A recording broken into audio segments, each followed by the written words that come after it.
खरातचा मुलगा हर्षवर्धन खरातला रात्री चौकशी करून सोडलं गेलेलं आहे। एसआयटीने रात्री उशिरापर्यंत हर्षवर्धनची चौकशी केली आणि अशोक खरात तसंच हर्षवर्धन खरातची एकत्रित चौकशी झाल्याचं आता कळतंय। रात्री 7:30 वाजेच्या दरम्यान एसआयटीच्या पथकानं हर्षवर्धनला त्याच्या घरून ताब्यात घेतलं होतं। मालमत्तेच्या अनुषंगानं पिता पुत्राच्या चौकशीत महत्त्वाचे धागेदोरे हाती लागण्याचीही शक्यता आहे। आपले प्रतिनिधी राहुल वाघ थेट आपल्यासोबत जोडले गेले आहेत। राहुल, नेमकं कुठले प्रश्न हर्षवर्धनला विचारले गेले आणि कशा पद्धतीने त्यांना तपासात सहकार्य केलेलं आहे?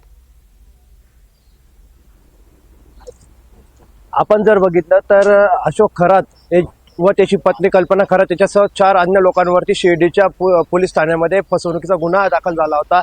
त्यानंतर एसआयटीचं पथक काल अशोक खरात याच्या तृप्तबाला या निवासस्थानी पोहोचलं होतं। त्या ठिकाणी एसआयटी कडून घराची झाडाझडती घेण्यात आली। त्यावेळी कल्पना खरात या मिळून न आल्याने त्यांच्या मुलाला त्या ठिकाणून संध्याकाळी 7:30 वाजेच्या सुमारास ताब्यात घेऊन एसआयटीच्या कार्यालयामध्ये आणलं गेलं होतं।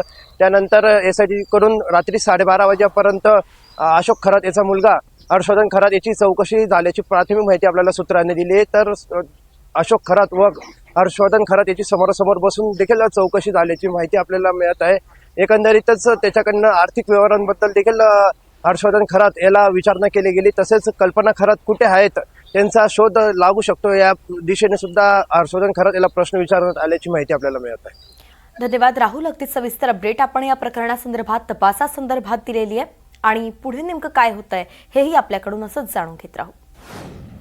एकंदरीतच हर्षवर्धन खरात याची सुद्धा आता तपासणी झालेली आहे। त्याला ताब्यात घेतलं होतं, त्याला काही प्रश्न विचारण्यात आले आणि त्यानंतर त्याला पुन्हा एकदा एसआयटीनं सोडून दिलेलं आहे। विशेष म्हणजे पिता पुत्राची एकत्रित चौकशी, एकत्रित त्या दोघांनाही प्रश्न विचारले गेलेत। संपत्ती जे आहे, मालमत्ता जी आहे, त्या अनुषंगानं या दोघांमध्ये नेमकं काय बातचीत आहे, दोघांमध्ये कसे व्यवहार आहेत किंवा दोघांकडनं काय उत्तरं येत आहेत हे एसआयटीनं जाणून घेण्याचा प्रयत्न केला, कारण की यातूनच धागेदोरे पुढचे लागू शकतात असा एक अंदाज आहे। शिवाय आता हर्षवर्धनची आई खरातच्या पत्नी कल्पना खरात सुद्धा फरार आहेत। नेमकं त्यांच्याबद्दल काही माहिती मिळते का हे सुद्धा जाणून घेण्याचा प्रयत्न एसआयटीनं केलाय।